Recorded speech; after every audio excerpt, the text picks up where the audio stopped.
नमस्कार मित्रांनो, आजच्या नवीन व्हिडिओमध्ये तुम्हा सर्वांचं पुन्हा एकदा स्वागत आहे. मित्रांनो, आपण एक वेगळ्या प्रकारचा व्हिडिओ असणार आहे. म्हणजेच आता आपण बघतोय की मुलं स्पर्धा परीक्षांची तयारी करतात. त्याला अनुसरून आपण आज व्हिडिओ बनवत आहोत. आज आपल्यासोबत आहेत संकेत भोसले, ज्यांचं की इंडियन आर्मीमध्ये सिलेक्शन झालेलं आहे. त्यांचा प्रवास कसा होता, कोणत्या अडचणी आल्या, काय अभ्यास केला, कसा अभ्यास केला त्यांनी, संपूर्ण तयारी कशी झाली, याबद्दल संपूर्ण आपण त्यांच्यासोबत चर्चा करणार आहोत. चला तर मग आपण या व्हिडिओला सुरुवात करू. दादा नमस्कार. नमस्कार. तर मला सांगा की याची प्रेरणा तुम्हाला कशी मिळाली? प्रेरणा म्हणजे असं आधीपासूनच हं. नाद हं. भरती व्हायचे हं. त्यामुळं हं. मग लागलो तयारीला बरं. 12वी नंतर. तुमचं शिक्षण वगैरे काय झालं? 12वी. 12वी. मग 12वी नंतर त्याचा जो अभ्यास असेल तो अभ्यास कसा चालू केला संपूर्ण? अभ्यास म्हणजे स्टडीला जायचो. बरं. स्टडीतनं अभ्यासही करायचो. मग किती वेळ अभ्यास करायचा दररोज? 6-7 तास करायचो. 6-7 तास करायचं. मग 12वी नंतर इंजिनिअरिंग करावं किंवा डॉक्टर व्हावं असं कधी विचार आला का नाही डोक्यामध्ये? नाही मग याकडेच का वळायचं ठरवलं तुम्ही? आधीपासून छंद आणि घरात पण कोण नव्हतं बरं. फौजी ह्याच्या आधी, बरं. त्यामुळं हं. व्हायचे म्हणलं. हं. यासाठी गरज असते ती जिद्द आणि मेहनतीची गरज असते. हो, कशी मेहनत केली यासाठी संपूर्ण? मेहनत म्हणजे रनिंग. बरं. आधी रनिंग माझं काय नव्हतं, बरं. परत प्रॅक्टिसमध्ये केल्यानंतर रनिंग बिनिंग सगळं झालं. त्यामध्ये आपल्याला कोणत्या स्टेजमधून आपल्याला जावं लागतं ज्यावेळेस आपण इंडियन आर्मीसाठी उतरतो त्यावेळेस? काय पहिलं ग्राउंड होतं, बरं. परत मेडिकल बरं. झाल्यानंतर पेपर, हं. मग फायनल मेरिट लिस्ट. हं. कशी तयारी केली संपूर्ण प्रत्येक ह्याची, मेडिकलची असेल बाकीच्या गोष्टींची असेल? ही पहिलं ग्राउंड झालं माझं बरं. हैदराबादमध्ये. बरं. ग्राउंड हे झाल्यानंतर लगेच 4 दिवसानं मेडिकल पडलं. बरं. मेडिकलला गेलो, 1 पॉईंट पडला.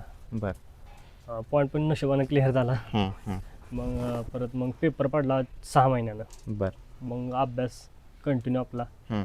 सकाळ संध्याकाळ केला हं. आणि झालं. मग साधारणतः तुमचं वय किती आहे आत्ता? आत्ता माझं वय 20. 20 वय. हां. किती वर्ष झाले तयारी करताय याची? तयारी नाही म्हणतात 2-3 वर्ष झालं करतो. 2-3 वर्ष झाले. हो. सुरुवातीला म्हणजेच लगेच सिलेक्शन व्हायचं अवघड असतं. सुरुवातीला तुम्ही त्याच्या आधी कुठली भरती दिलेली? हो, दिली होती कोल्हापूर. काय काय झालेलं त्यामध्ये? तिथं रनिंग फेल होतो मी. बरं. मग तिथनं मग अजूनच हं. जिद्द पेटली. हं. मग तिथनं मग लय मनाव घेऊन रोज रनिंगला आपलं. बरं. मग तेव्हापासून हैदराबादला गेलो. बरं. पहिल्यांदा गेलो हैदराबादला, तेव्हा पण नाही झालं तिथं. बरं. बरं. मग परत इकडं चेन्नईला गेलो. बरं. चेन्नईमध्ये पण ग्राउंड फेल. बरं. मग परत हैदराबादलाच गेलो. मग हैदराबादला झालं सगळं. हं. त्याचा अभ्यास असेल तो कसा केला संपूर्ण? आणि तुमचा अभ्यासामध्ये आधी मन लागत होतं का शाळेमध्ये नाही असताना नाही वगैरे? मन नाही. हं. अभ्यासाला मन काय लागत नाही. बसायचो, परत मोबाईल बिबाईल बघायचो. हं. मग परत स्टडीची जायला लागलो. क्लास लावला होता सातारमध्ये. बरं. मग तिथं मॅथ्सचं ही शिकलो. हं. मग तेव्हापासून छंद झाला ती अभ्यासाचा. हं. मग ती मूड लागत गेला अभ्यासामध्ये. अभ्यासामध्ये कोणते विषय आपल्याला फोकसमध्ये ठेवावे लागतात? मॅथ्स बरं. आणि सायन्स हं. आणि तुमच्या GK. तुम्हाला यातले कुठले विषय न आवडते होते? मॅथ्स. मग त्याचं कशी तयारी केली? तयारी म्हणजे पहिल्यांदा गणित मॅथ्स सुटायचंच नाही मला. बरं. मग परत मी लावला क्लास हं. सातारामध्ये. हं. मग पहिलं महिना 1.5 महिना जात ती टाळायला लागलं. हं. मग परत लागली सुटाय. मग सुटायला लागली की तसं छंद वाढत गेला, आवड वाढत गेली गणिताची. हं. मग ती वाढत गेल्यावर मग सुटायला लागली गणित. आता आपण बघतो की आजूबाजूचे लोक असतील किंवा आजूबाजूच्या परिसरामध्ये जेव्हा आपण स्पर्धा परीक्षेमध्ये उतरायला सुरुवात करतो, हां. मोटिवेशनपेक्षा डिमोटिवेशन जास्त मिळतं. हो. त्याचा तुम्ही कसा हे गेला? काय आता सगळीकडूनच नाही होणार तुझं. गावातली हं. कशाला करतोय, गावात हिंडतोस तू कुठं ही. हां. हां. त्याच्यावरून मग आपलं करायचं, घरच्यांचा सपोर्ट, बरं. मित्रमंडळी जवळची बरं. त्यांचा सपोर्ट, हं. त्यामुळे झालं शक्य. सगळ्यात महत्त्वाची साथ तुम्हाला कोणाची लाभली यामध्ये? छोट्या भावाची. बरं. त्याच्याबद्दल काय सांगाल? त्यामध्ये म्हणजे त्यानं सगळ्या ह्याच्यात सपोर्ट केला मला. हं. अजून मित्रमंडळी आहेत आमची जवळची, बरं. त्यांनी पण लय सपोर्ट केला. हं. त्यांच्यामुळं झालं हे शक्य त्यांच्यामुळं शक्य झालं. झालं. आता तुम्ही सांगितलं की रिटर्न असते, फिजिकल असते, कोणत्या स्टेजेस असतात सांगा, जर इंडियन आर्मीमध्ये आपल्याला सिलेक्ट व्हायचं असेल तर? हां, एक्झाम, फिर फिजिकल, बरं. मेडिकल. ही सगळ्यात टफ कुठे आपल्याला चॅलेंज मिळतो? चॅलेंज म्हणजे ह्याला पेपरला. बरं. पेपरला मिळतो हां आणि त्याची तयारी आपल्याला चांगली करावी लागते पेपरमध्ये पास व्हायचं असेल तर. संपूर्ण तुमचा अनुभव सांगितला. मला सांगा की आता हे सगळं करत असताना जो महत्त्वाचा असतो तो घरच्यांचा सपोर्ट, हो. आणि तो घरच्यांचा सपोर्ट मिळणं महत्त्वाचं आहे. घरच्यांचा कशा प्रकारे सपोर्ट मिळाला आणि जी तयारी तुम्ही करत होता त्यामध्ये त्यांचं काय योगदान होतं? योगदान आता घरचे म्हणली तुला जी मनाला वाटेल ती कर. हं, मग तो सपोर्ट भेटला. हं. भावानं लय सपोर्ट केला म्हणजे हं, कर तुम्ही आहे हं, त्यामुळं केलं. हं. मित्रमंडळी पण हं. जवळची बरं. त्यांनी पण सपोर्ट केला. हं, कुठं काय गेलो की कर हाय आम्ही मागं, बरं. तू नको काळजी करू, घरची बिरची आम्ही हाय, घरी बिरी काय झालं त्या करायला. हां. त्यामुळं शक्य झालं सगळं हे. वाटलेलं का की एवढ्या लवकर आपल्याला यश मिळेल? नाही हं, बघ असं आता माझी काय मित्र आहे ती हं. त्यांना बघ शेवट एज संपायला तेव्हा एज भेटले बरं. आणि मला तो जरा लवकर भेटले. हं. आता त्याचं ट्रेनिंग वगैरे कधी सुरू होणार आहे? हा ट्रेनिंग आता 22 जूनला जॉईनिंग आहे. 22 जूनला जॉईनिंग हां. आहे. जे तुमचं घरच्यांचं असेल, ज्यावेळेस तुम्ही सिलेक्ट झाला हं. तो आनंदाचा क्षण काय होता? तुम्ही कशा प्रकारे सांगाल तो सेलिब्रेट कसा केला तो? सेलिब्रेट म्हणजे साऊंडही लावला होता. बरं. पहिल्यांदा सांगा की तुम्ही रिझल्ट कुठे बघितला, तिथून पूर्ण अनुभव सांगा त्या दिवसाचं. रिझल्ट काय सकाळी उठलो, बरं, देवाला गेलो, बरं. तिथनं आलो घरी बसलो होतो. हं. आणि घरी बसलो होतो आणि पडला रिझल्ट. हां. भाव होता, हां. मित्र होती, मम्मी होती. बरं. ते रिझल्ट पडला. हं.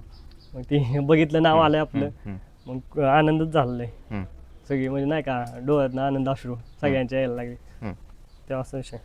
मित्रमंडळीमध्ये काय आनंद होता? मित्रमंडळी खुश, मित्रमंडळीचं एकच साऊंड लावायचा फक्त, काय पण झालं तरी तेवढंच. रिझल्ट किती वाजता लागला आणि किती वाजेपर्यंत काल जल्लोष केला त्या दिवशी? रिझल्ट लागला 3 वाजता. बरं. मग तिथनं 7 वाजल्यापासून 10 10:30 11पर्यंत जल्लोष होता. आता तुम्ही स्पर्धा परीक्षेमध्ये उतरायचं म्हणल्यावर एखाद्याला तयारी करायची तर तो तयारी करताना कुठे चुकतो असं तुम्हाला वाटतंय? कुठे जगतो म्हणजे अभ्यास हं, रिटर्नलाच. हं, ती बऱ्यापैकी सगळ्यांचं फिजिकलला ही सगळी टफ असते ती. हं, अभ्यासात मनही लागत नाही हं. त्यामुळं. आता तुम्ही म्हटलं की अभ्यासात मन लागलं पाहिजे आणि अभ्यासावर आपण फोकस केला पाहिजे. किती तास तुम्ही अभ्यास करायचा त्यासाठी? करायचो 4 5 6 मॅक्सिमम 6. मॅक्सिमम 6 तास. हां. त्यामध्ये आपल्याला येतं की आता जे डिस्ट्रॅक्शन होते मोबाईलमुळे, हां त्याचं तुम्ही कसं नाही, सामना मोबाईल केला? मी बंद ठेवायचो. बरं. फ्लाईट मोडला टाकून बंद ठेवायचो हं, अभ्यास.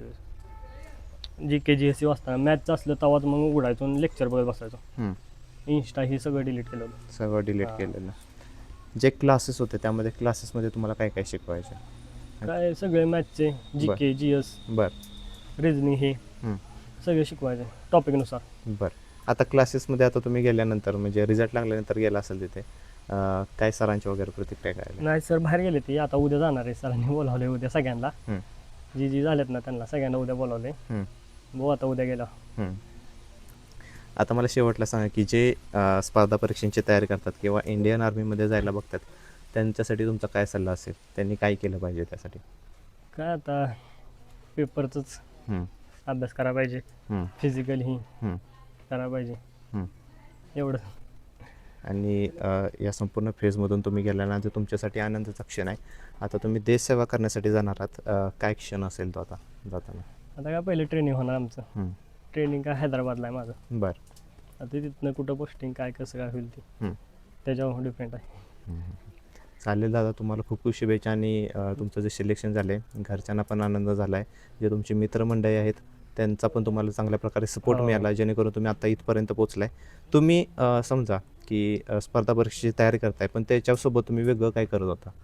वेगळं म्हणजे म्हणजे घरी आपल्याला आर्थिक फायनान्शियल असेल त्यासाठी तुम्ही काय करत होता? पैसे कमवत कशा प्रकारे होता? काय करत होता दुसरं? शेतातली कामं बरं, आणि जवळच्या मित्राचा हे होता डेकोरेशनचं, बरं. त्याच्यावर जायचो. हं, आणि लाईटवाल्या हं. जवळचा मित्र त्यांच्यावर जायचो. ते किती तास काम करायचं दिवसातून? ते दिवसातनं कधी काम असेल तेव्हा जायचो. हं, म्हणजे नाही का वर्दी आली तरच जायचो मग बरं. तेव्हा त्यांच्यावर. म्हणजे ते दोन्ही मॅनेज करून तुम्ही हां, आता मॅनेज करून. इथपर्यंत पोहोचलाय. हो. तुम्हाला खूप खूप शुभेच्छा आणि तुमची पुढची वाटचाल असणार आहे त्याबद्दल पण तुम्हाला खूप खूप शुभेच्छा. धन्यवाद. धन्यवाद.